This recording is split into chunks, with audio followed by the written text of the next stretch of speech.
Okay, thank you. Kailangan kasi pag-aralan din natin ang tungkol sa kabuuan ng Diyos. Hindi sapat na pag-usapan lang natin, pag-aralan natin ang tungkol sa pag-ibig ng Diyos. Totoo 'yun, ang Diyos ay pag-ibig. Siya ay mapagpatawad, siya ay nagbe-bless sa atin, nagpapagaling, siya ay naggagabay, may protection tayo. But we need to understand everything about God. Ngayon ito pong Book of Romans ay tinaligsa talaga ang kabuuan ng Diyos. Siya ay nagbibigay ng kaligtasan, ngunit siya rin ay napopuot. Ang galit ng Diyos ay righteous anger. Hindi kamukha ng galit ng tao na sa atin po kasi ang galit natin ay nagmumula yan sa selfish reason o minsan sa ating pong emosyon, sa ating mga hindi mga nagustuhan na ayon sa sarili nating likings. Hindi kamukha ng Diyos, siya po ay galit talaga sa kung anumang bagay ang nawawala ang kanyang glory, anumang bagay na inutos niya at hindi natin nasusunod. Kaya naman niya inuutusan tayo ng mga bagay para maluwalhati siya at para rin sa ating kabutihan. So ngayong gabi ang tanong nga, bakit nga ba napopoot ang Diyos? Tingnan natin po yan sa aklat ng Romans. So kung meron po kayong Bibles, I encourage you, open your Bibles. If not, we can share the screen. Sabay-sabay nating basahin. There. Romans, mag-umpisa po tayo verse 18. Ang sabi dito, ipinapahayag ng Diyos mula sa langit ang kanyang poot sa lahat ng kasamaan at kalapastangan ng ginagawa ng mga tao na siyang pumipigil sa kanila para malaman ang katotohanan tungkol sa Diyos. Sapagkat ang katotohanan tungkol sa Diyos ay malinaw sa kanila dahil inihayag ito sa kanila ng Diyos.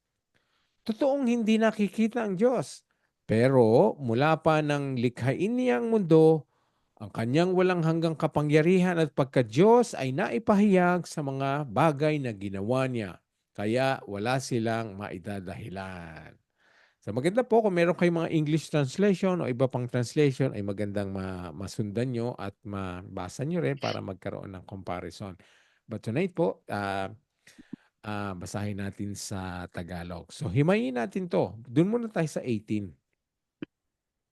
Malinaw na sinasabi dito. Verse 18, isang verse pa lang ay napakaraming katotohanan ng sinasabi sa atin. Sabi dito, ipinapahayag ng Diyos mula sa langit ang kanyang puot sa lahat ng kasamaan at kalapastangan ng ginagawa ng mga tao. So dito sinasabi sa atin na ang nakikita natin ipinapahayag. God is revealing, God is expressing, God is letting us know that He's an angry God. Siya po ay nagagalit. Merong dahilan. Kung, kung susuriin natin itong verse 18, siya ay nagagalit saan? Sa lahat ng kasamaan at kalapastangan ng ginagawa ng mga tao. So ang Diyos po ay banal. He's a holy God. So if He's a holy God, there is no sin. Walang isang bahid, katiting na bahid na kasalanan na pwedeng tumagal sa harapan ng Diyos, sa kanyang presensya. Okay? At ang maganda po nito, ang totoo po, ang galit ng Diyos sa kasalanan ay constant, hindi nagbabago. Hindi nababawasan, hindi nag-iiba ng tono. Yun po ay talagang constant ang galit ng Panginoon. Kasi nga, hindi naman siya mababawasan ng kaluwalhatian. Hindi siya mababawasan ng holiness. God is a holy God. Okay? Hindi ka mukha ng tao. Minsan, siguro na-experience nyo na from your parents, ating mga magulang, na minsan pag ang isang kasalanan nating ginagawa, minsan galit ang ama natin, ang ina natin. Pero pag inulit natin yung ibang kasalanan na yun, pag maganda ang mood nila, Minsan ini-excuse na lang tayo. Minsan hindi na tayo pinapansin, hindi tayo kino-correct. Hindi kamukha po ng Diyos. Ang kasalanan ay kasalanan, malaki or maliit. Hindi pwedeng paglinggo ay maganda ang mood ng Diyos, ang lahat ng kasalanan sa Kanya ay instantly automatic na pinapatawad niya. Lahat po ng kasalanan ay may kaparusahan. Unless po napagsisihan natin at talikuran natin. So, pinapahayag ng Diyos mula sa langit ang kanyang puot sa lahat ng kasamaan. Lahat po ng kasamaan. Kung galit ang Diyos sa magnanakaw, galit din ang Diyos sa sinungaling, sa kumukupit, nandadaya, lapastangan. So, lahat po yon. Kasi nga, hindi natin pwedeng categorize na ang malaking kasalanan lamang, kamukha ng pagpatay, pagnanakaw, pangangalunya, yung mga bagay na yon ay doon lang galit ng Diyos. Kahit po kaperasong isang sentimo na ating kinuha na hindi para sa atin, kinupit natin, maliit na pagsisinungaling, it could be a white lie, it could be something na para maiwasan natin ng gulo. Or anumang krimen na alam natin, bagamat ito ay hinahatulan ng kaparusahan ng law ng bansa natin kung nasaan man tayo. There are laws dealing with all kinds of crimes and wrongness. But not everything po na mali na pinagbawal ng Biblia ay binibigyan ng kaparusahan o ina-address ng laws of the land. Kaya iba po ang Diyos. Kaya kailangan talaga natin pag-aralan natin ang Biblia. Maaring sabihin natin na hindi naman bawal ito sa gobyerno, hindi naman ako mapupulis, hindi naman ako makukulong, hindi naman ako ma-fine. Okay? Pero sa Diyos ay bawal pa rin 'yon. 'Yon ay kasalanan pa rin. Bagamat ini-excuse ng tao, hindi nangangahulugang ito po ay excuse sa harap ng Panginoon. So, ipinapahayag ng Diyos mula sa langit ang kanyang puot sa lahat ng kasamaan at kalapastangan ng ginagawa ng mga tao na siyang pumipigil sa kanila para malaman ang katotohanan tungkol sa Diyos. So makikita mo, pinapahayag mula sa langit. Hindi nanggagaling sa mundong ito, hindi nanggagaling sa gobyerno, hindi nanggagaling sa pulis, hindi nanggagaling sa militar, hindi nanggagaling sa eskwelahan. Ipinapahayag ng Diyos ang galit niya mula sa langit, ang kanyang puot. So God is an angry God. Hindi dahil sa ibang dahilan. Ito malinaw na malinaw ang sinasabi ng chapter 18. Sa lahat ng kasamaan, galit ang Panginoon. Lahat ng kalapastanganan.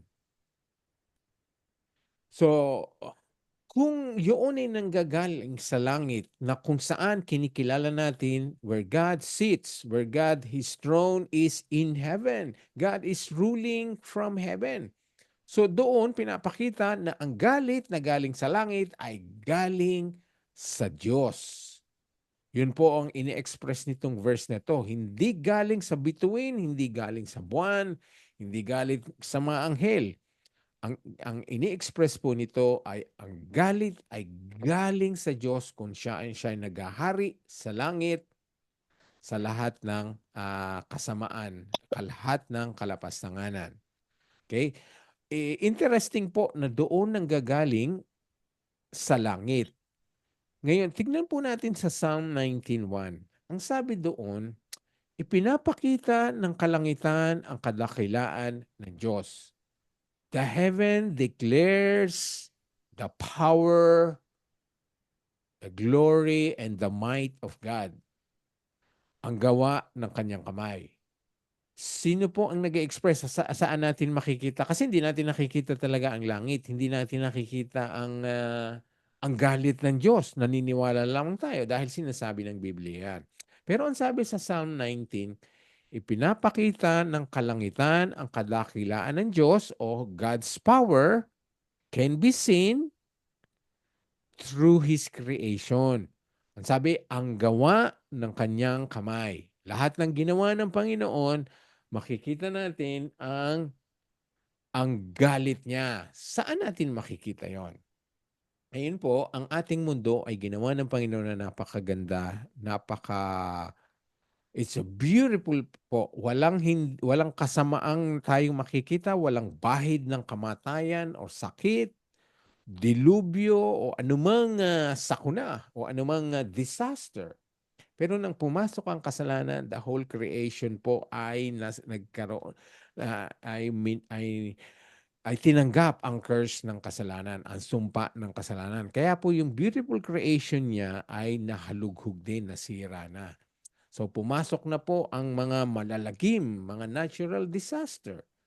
Sapagkat dumating ang sumpa ng Diyos sa nadulot ng kasalanan. Sinumpa ang tao kasama ang kanyang creation. So makikita po natin ang sinasabi sa Psalm 19 at sinasabi din dun sa Psalm 18 sa verse 18 ng chapter 1. Nakikita natin ang galit ng Panginoon sa langit.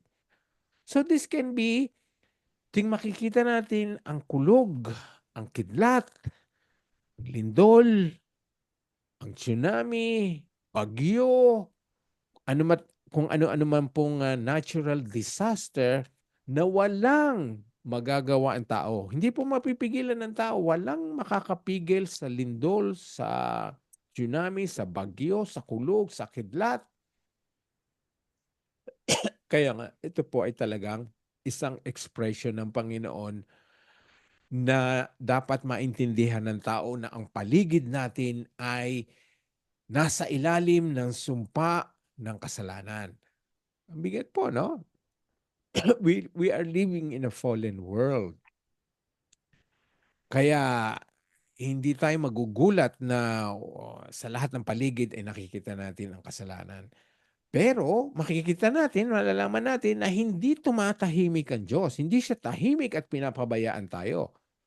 Sinasabi dito, God is expressing from heaven. Pinapahayag ng Diyos mula sa langit ng kanyang poot sa lahat ng kasamaan. Ito po ay present. Ngayon, meron pang judgment. There is a judgment of God awaiting the whole world. Ang bawat nilalang. Ito pa lang ay pinapatikim na sa atin ng Diyos, pinaparamdam niya na sa atin na ang ating paligid ay nasa ilalim ng sumpa at galit ng Panginoon. Okay? Kaya ipinapakita ng kalangitan ang kadakilaan ng Diyos. Nandyan ang mga araw, ang buwan, ang bituin na nagpapahiwatig sa atin. Kaya minsan makikita niya po ang even the disasters is from heavenly bodies.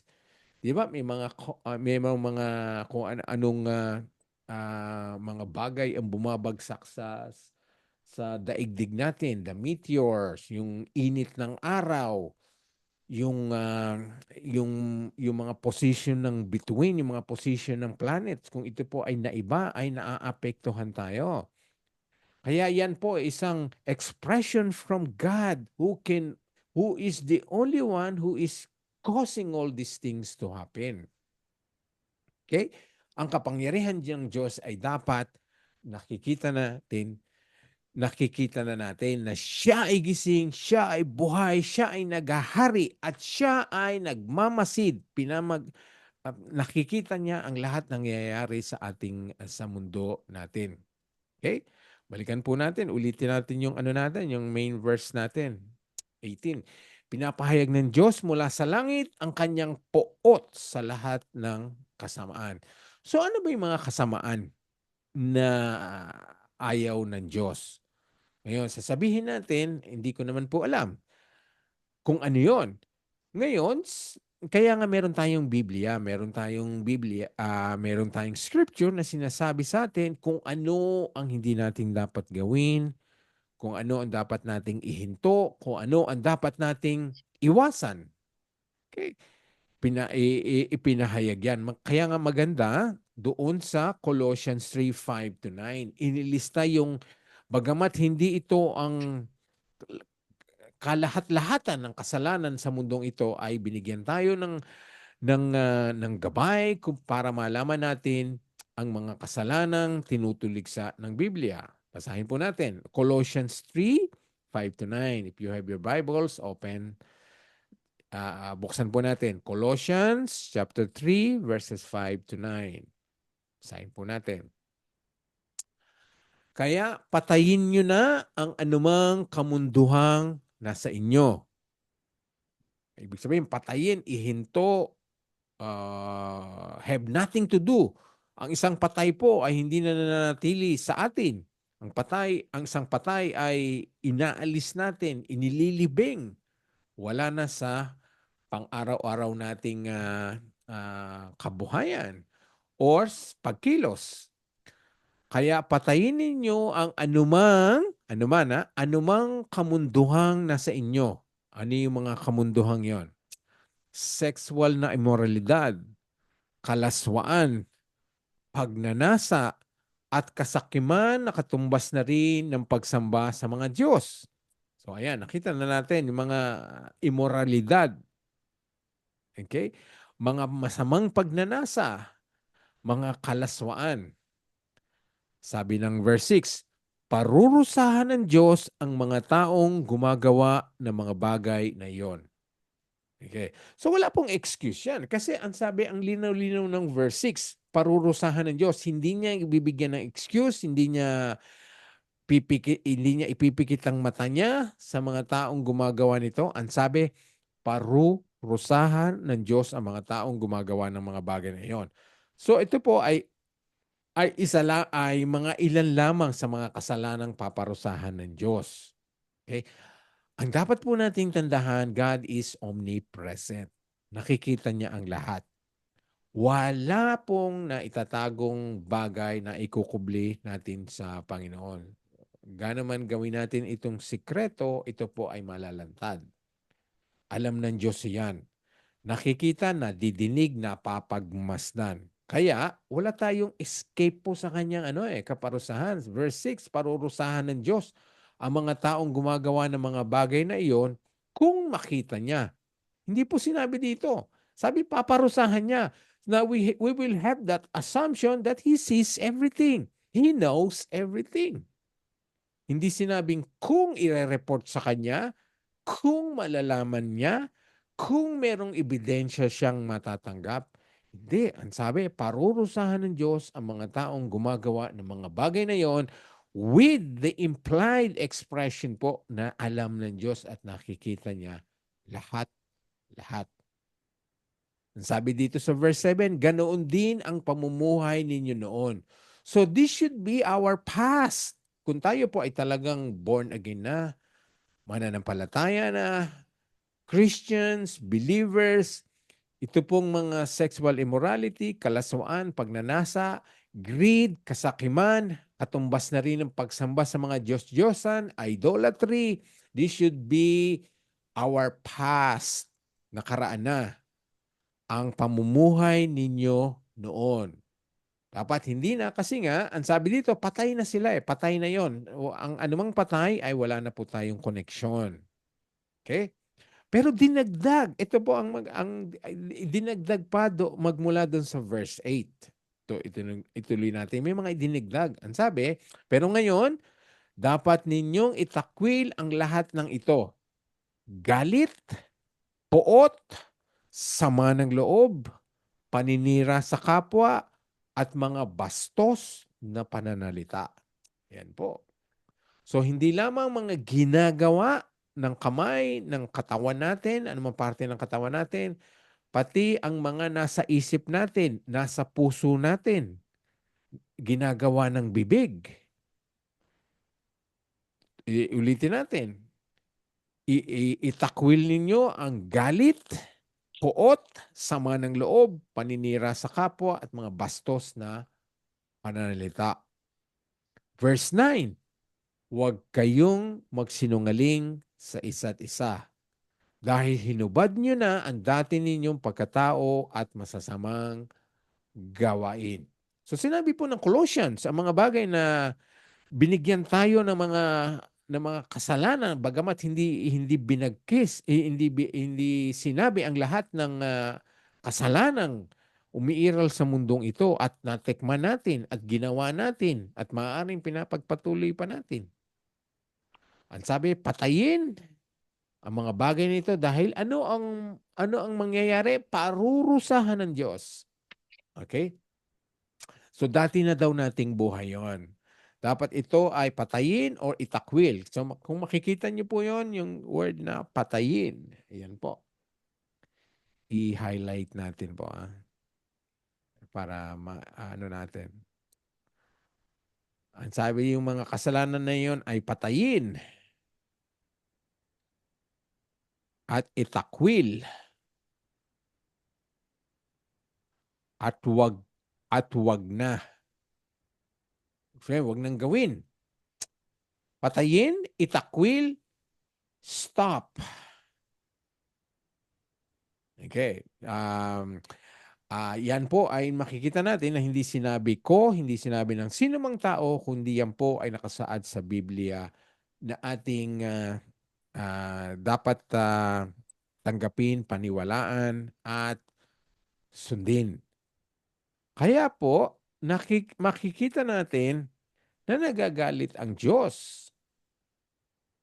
Yan. Sa lahat ng kasamaan at kalapastangan ng ginagawa ng mga tao. Ano yung nakita natin ang kasamaan. Ngayon, ano naman po yung sinasabing kalapastanganan? Kalapastanganan po, makikita nyo, di ba sinabi natin kanina, ang Diyos ay nakikita ang lahat, nadidinig ang lahat, napapagmasdan ng lahat, nating po. Isipin natin po, kung tayo po ay nakatanggap ng mura, minura tayo, pinagalitan tayo, o may sinabing hindi inalipusta tayo, binastos tayo po ay nasasaktan, tayo po ay nagagalit. Marami rin ang nagkakaroon ng demandahan dahil sa mga sinabi, sa mga nasaktan, pagsisinungaling, mga libelous word, mga oral defamation, maging ang mga ginagawa natin sa social media, cybercrime, okay, mga kalapastanganan. Pero isipin niyo po na ang Diyos, ito po ay nagagalit tayo sa mga gumagawa nito laban sa atin. Pero isipin niyo po na ang Diyos na nakikita ang lahat ng nilalang sa mundong ito, lahat ng kasalanan, lahat ng kalapastanganan laban sa Kanya. Imagine how many eh, ilang pagkakataon sa buong maghapon ang nilalapastangan ng Diyos, pinapagtawanan siya, ginagamit na swear word ang kanyang pangalan, na marami ang ini-express ang galit, marami ang tumatalikod, marami ang inaapakan ang kanyang kabanalan, inaalipusta ang kanyang pangalan. Araw-araw po na nakikita ng Diyos na diretsyong galit sa Kanya. Wala na pong kailangan pang ibang ebidensya dahil nakikita nga ng lahat ng Diyos. Okay? So, kasalanan, kalapastanganan. Interesting po ang sinasabi doon sa 2 Thessalonians. 2 Thessalonians 2 verses 9 to 12. You have your Bibles po. 2 Thessalonians chapter 2 verses 9 to 12. Sabi, ihahayag ang taong masama na taglay ang kapangyarihan ni Satanas. Ano po ang sinasabi dito? The Antichrist will be revealed. The Antichrist is working under the power of Satan. And sabi, ihahayag ang taong masama, the Antichrist. Gagawa siya ng lahat ng uri ng nakalilinlang na himala, kababalaghan at kamanghamanghang bagay. So he'll be possessing yung pong Antichrist na sabi po kasi ng Biblia, maraming Antikristo na dito sa paligid natin. Yung mga Antichrist, yung mga lumalaban, kalaban ni Kristo, mga nagtuturo ng maling katuruan laban kay Kristo. At meron pang darating po na Antichrist na talagang gagamitin ni Satanas. Sabi sa verse 10, gagamitin niya ang lahat ng uri ng pandaraya sa mga taong mapapahamak. Okay. So take note po, gagamitin niya ang lahat ng uri ng pandaraya kanino? Sa mga taong mapapahamak. Those who are destined to go to hell. Alam naman natin, mayroon ilang beses nang naituro sa atin. Maring kung ang iba hindi pa malinaw ito, there will be rapture po bago ihayag ang Antichrist. So sino po ang mga maiiwan dito? Yung pong nag-reject kay Jesus Christ, nag-reject sa gospel. They will be left behind. At sila ang mapapahamak. Kaya ang sabi dun sa verse 10, gagamitin niya ang lahat ng uri ng pandaraya sa mga taong mapapahamak. Or, yung mga tao ngayon na wala kay Kristo, na ayaw maniwala sa Ebanghelyo, ayaw paniwalaan ang salita ng Panginoon, they are the one being deceived. And those who are rejecting the gospel, alam natin naman kung ano ang kanilang patutunguhan. Sila po ay patungo sa walang hanggang kapahamakan. Hindi po natin mapagkakaila, sinabi ng Biblia na malinaw na ang wala kay Kristo ay mapapahamak. The unsaved, they are destined to go to eternal punishment. Kaya ang sabi ng verse 10, sila ngayon ang pinupunterya at at at gagamitan ng pandaraya ng Antichrist. Gagamitin niya ang lahat ng uri ng pandaraya sa mga taong mapapahamak. Mapapahamak sila kasi nga, madadaya sila kasi nga, wala sa kanilang katotohanan. Pero ito po maganda, sa iyo, tayo, na ligtas, alam natin ang katotohanan. Dapat po alam natin ito na hindi tayo malilinglang, hindi tayo madadaya ng Antichrist. Kaya importante po talaga na alam natin ang Biblia, binabasa natin, nag-aaral tayo para hindi po tayo madaya. Okay, ulitin po natin ang verse 10. Gagamitin niya ang lahat ng uri ng pandaraya sa mga taong mapapahamak. Mapapahamak sila dahil ayaw nilang pahalagahan ang katotohanang makapagliligtas sana sa kanila. So, kaya sila mapapahamak dahil they are setting aside or they're rejecting ang katotohanan makakapagligtas sana sa kanila. In other words po, ang in-address po ng katotohanan ay ang gospel. So, those who are rejecting the gospel, they are rejecting the truth that will save them. Ang bigat po ng sinasabi niya, no? Kaya sila mapapahamak dahil ayaw nilang pahalagahan ang katotohanang makakapagligtas sana sa kanila. Ayan po. So, importante po talaga ang ebanghelyo. Kasi, yun ang katotohanan makakapagligtas sa atin. Which is yun na ang nangyari sa inyo at sa atin. Kaya tayo, we can say, we can declare, we can confess that we are saved because we accepted by faith the gospel. Kaya nga tayo po ay mga Kristiyano, tayo ay mga anak ng Diyos ngayon. Ang tawag nga sa atin ay saved. Kasi nga, ligtas tayo. Ligtas tayo saan? Sa walang hanggang kapahamakan. Okay? So, yun po yun ang magiging kahihinatnan ng mga taong ayaw pahalagahan ang katotohanang makakapagligtas sana sa kanila. So God would cause people to hear the gospel, but if they would continue to reject the gospel,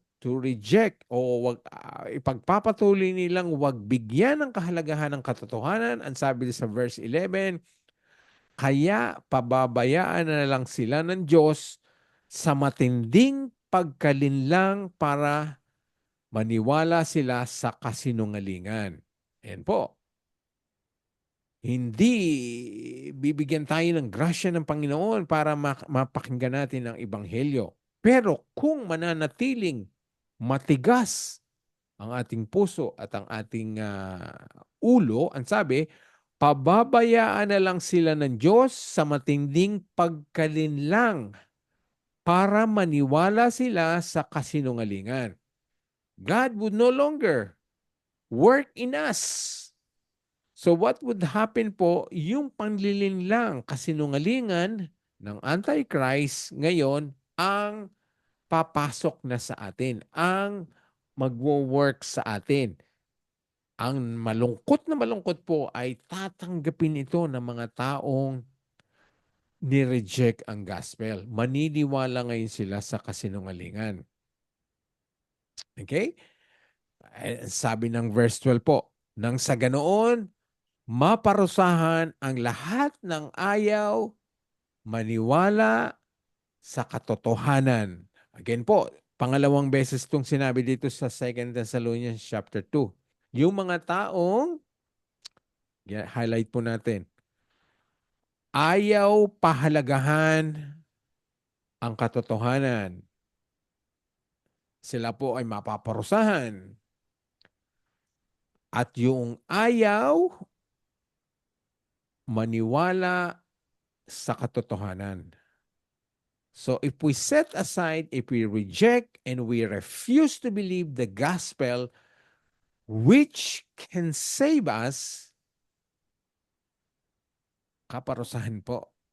And we will be under the spell, under the power, under the mercy of the Antichrist who will be revealed na ngayon pa ay nagwo-work na siya. Kaya nga maraming nadideceive. Kasi ang mga nadideceive ay yung ayaw tanggapin ang katotohanan. So mapalad po tayo na alam natin ang katotohanan. Ikaw at ako ay alam natin to. Kaya it's unlikely na malilinlang tayo if we remain in the faith. Ang pananampalataya kay Kristo at yung paninindigan natin, ang ebanghelyo na nadinig natin, na tayo ay iniligtas, binayaran ng ating kasalanan ni Kristo, dapat na tayong tumalikod ng kasalanan, pagsisihan at talikuran ng ating nakaraan. Kaya, ang sabi dito po, maparusahan ang lahat ng ayaw, maniwala sa katotohanan at nagpakaligaya sa kasamaan. Yun po. That's the reason why they're rejecting the gospel, is because of sin and because of the pleasure. They reject the gospel and because of the pleasure of sin. Kaya ito po ang sinasabi doon sa gospel chapter 18. So balikan po natin yon. Ito, sinasabi, pinapahayag ng Diyos mula sa langit ang kanyang puot sa lahat ng kasamaan. Binasa natin sa Colossians. At kalapastanganan. Kalapastanganan po ang i-reject ang katotohanan na ibinigay sa atin ng Panginoon. Kalapastanganan ang na hindi bigyan ng kahalagahan ang katotohanan, ang gospel na ibinigay sa atin ng ating Panginoon para tayo ay maligtas sana. Kaya yun po, whoever and whenever the gospel is rejected, it's a kalapastanganan against God. Kaya po, nakalaan talaga ang kanyang galit doon sa mga taong nag-reject ng gospel and they're not saved. Buksan po natin sa Romans 2, chapter 5. Ito po ang sinasabi. Romans chapter 2, verse 5. Pero dahil sa matigas ang ulo mo at ayaw mong magsisi, pinabibigat mo ang parusa ng Diyos sa iyo sa araw na iyahayag niya ang kanyang puot at makatarungang paghatol. So those who would continue to harden their hearts and their minds against the gospel, ang sabi, pinapabigat nila ang parusa ng Diyos sa kanila sa araw ng naihahayag niya ang kanyang puot at makatarungang paghahatol. Ano po yung makatarungang paghahatol? The final judgment. Because everyone would face the judgment of God. Ngayon po, tayong mga ligtas, iba po ang judgment na ating pong ihaharap kay Kristo.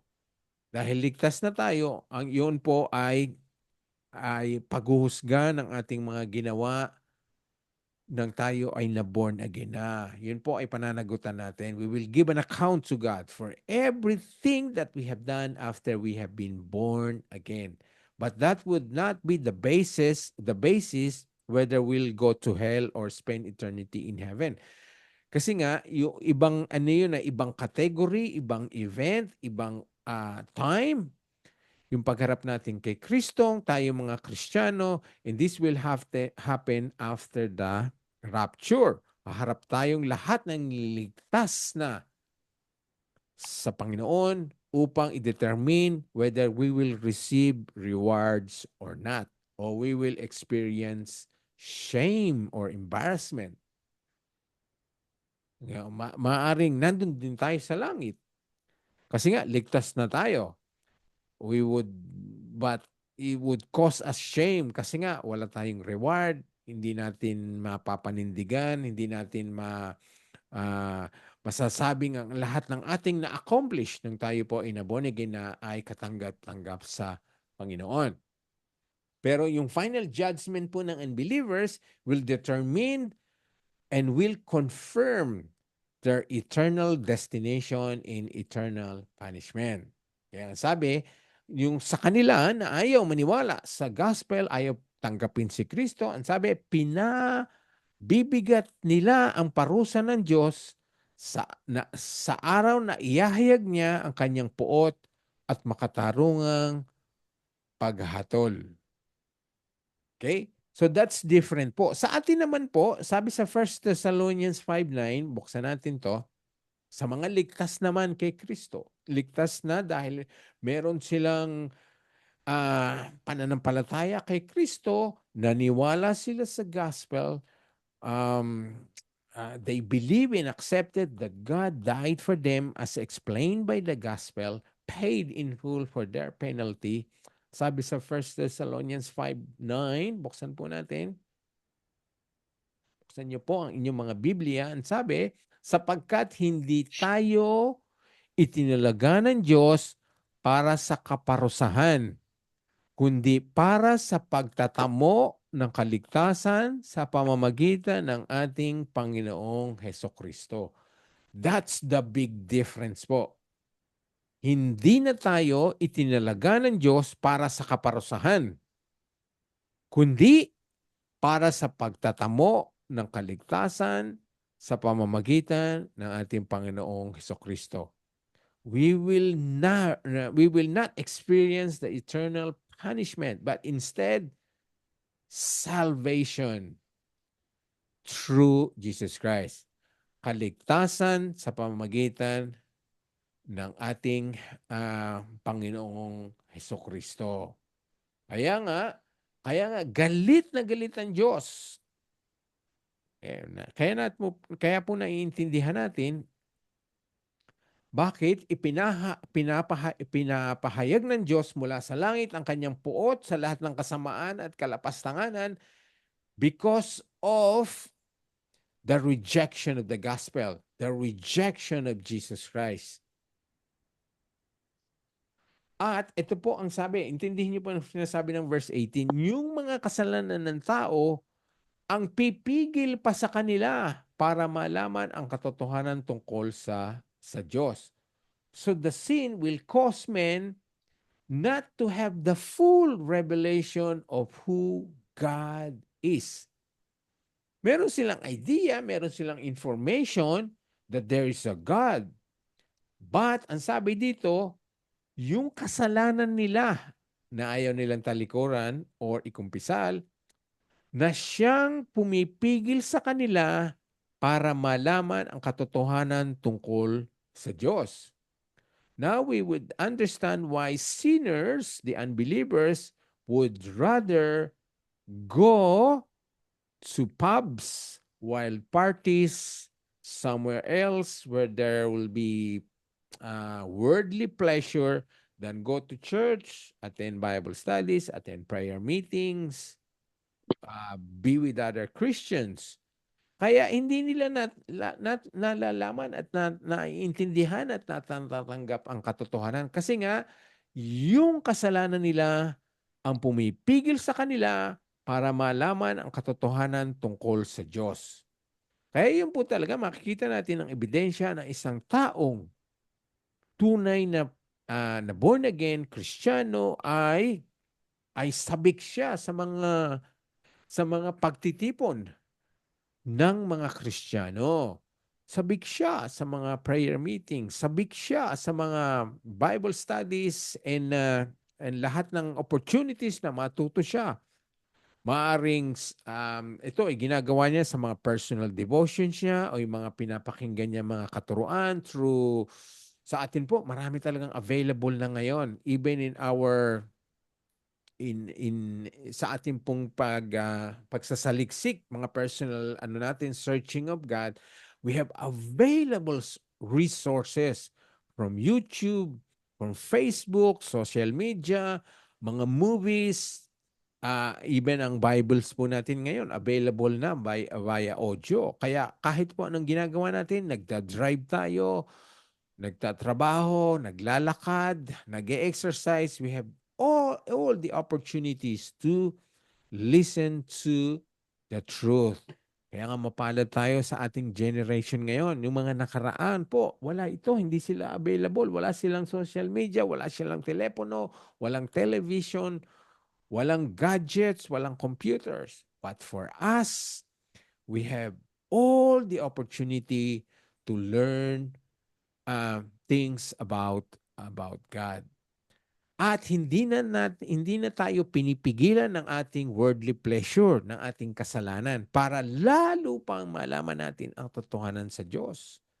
Sabi dito, yung mga taong ayaw na sa Diyos at gusto pang mamuhay ng kasalanan, lalo pa silang napipigilan malaman ang katotohanan tungkol sa Diyos. Kaya yan po ang dahilan bakit mula sa langit ang kanyang puot ay nai-express. Now, we understand these things are happening every day, every moment.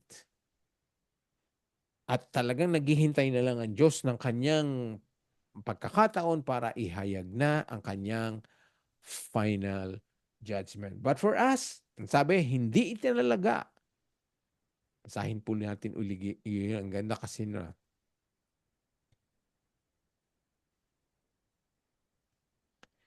Sapagkat hindi tayo itinalaga ng Diyos para sa kaparusahan, kundi para sa pagtatamo ng kaligtasan sa pamagitan ng ating Panginoong Kristo. Kaya nga po, the more we learn this, the more we read this, the more we understand this, the more we will give glory, thanksgiving unto God, the one who deserves all praises and worship because of what He has done for us believers, children of God, the redeemed na hindi itinalaga na tayo ay tumikim ng kaparusahan. So let's ipagdasal natin, pagpursigihan natin ang ating mga mahal sa buhay, loved ones, families, na sila po ay maintindihan ng katotohanan or the gospel.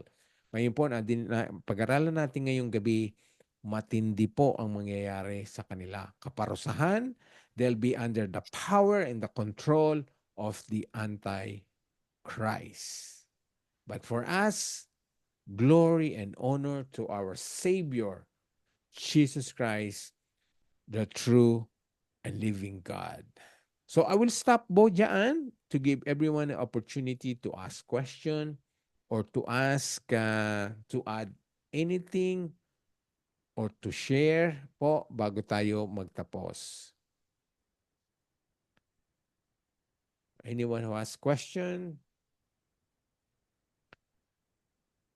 Kung wala naman po, lagi po natin sinasabi, ang silence means po na malinaw, naintindihan ang lahat ng ating pinag-usapan, which is salamat. Salamat sa katuruan ng Holy Spirit na naging malinaw ang mga discussion natin ngayong gabi. Pero hindi pa naman po huli. Kung meron po kayong mga question later on, you can always ask even after the Bible study.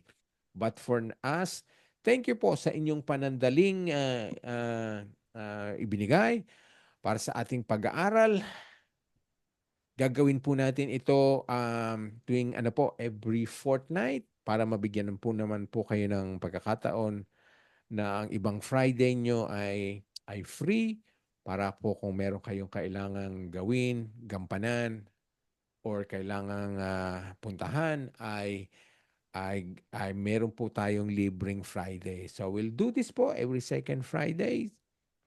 And I hope we'll have more people to join us later. But for us po, thank you for our first Friday Bible studies. And thank you. We will continue po ito. And I hope you'll review po ang ating mga napag-aralan ngayong gabi. Pagpalain po kayo na nandito ngayon. So let's pray. Lord, we thank you for the opportunity to learn from you. We know, Lord, that you caused the Bible to be written, the scripture to become available for us to read and understand all these things, lalong-lalo na po ngayon, that from heaven you are expressing the wrath that is available to those who continue to reject the truth that would save them. But for us, Lord, you destined us to be saved and to spend eternity with you through Jesus Christ. So we thank you, Lord, for our salvation. Thank you, Lord, that we understood, accepted the truth presented by the gospel. Help us, Lord, to become more aware of the salvation that we have now. And through this, Lord, we can express our obedience to you, our desire to serve you more, to serve you and to please you at every opportunity. We thank you, Lord, for the word. We thank you for the Bible. Thank you, Lord, for our freedom to study your word. Give us, Lord, and allow us more opportunities in the coming days, the coming Fridays, so that we can come together, study your word.